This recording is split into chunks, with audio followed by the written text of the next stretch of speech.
Investigators have begun the painstaking task of finding out what caused a helicopter crash that killed 3 ABC News veterans.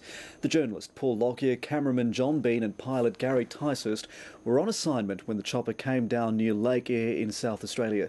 Today, in the nearby town of William Creek, local residents and pastoralists gathered to honour the men who were so dedicated to rural Australia. From William Creek, here's ABC reporter Scott Bills. Not many people live at William Creek, but about 400 came from far and wide to pay tribute to the ABC crew who were known to many. Today, though, as we remember Paul and Gary and John, we remember their families, Paul's wife Maria, Gary's wife Teresa, John's wife Pip. Our prayers and thoughts go with them. They showed their respect in silence. We feel sympathies for Gary, John, Paul, as Father Paul said, and would like to extend our sympathies to their families and the ABC community.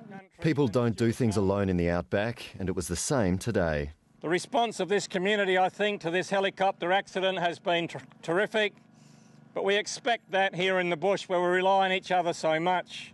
The work of Gary Ticehurst, John Bean and Paul Lockyer is legendary in this Lake Eyre community, and their contribution to the outback won't be forgotten. Show some, appreciation for what he's done, and, and it's the sort of thing that it's the least we can do, It was always going to be a big weekend for the town as they unveiled their newly bitumenised airstrip and hosted the annual Bronco branding.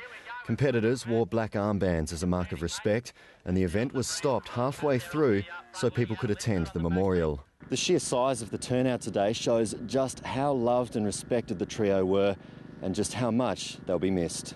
4 Australian Transport Safety Bureau investigators arrived at the crash site today to begin the painstaking task of trying to find the cause of the crash.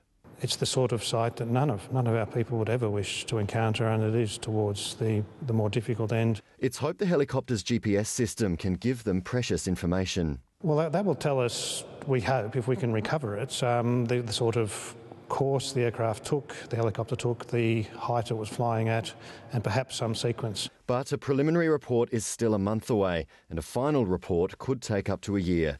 South Australian police say investigations at the scene are likely to continue for another few days at least.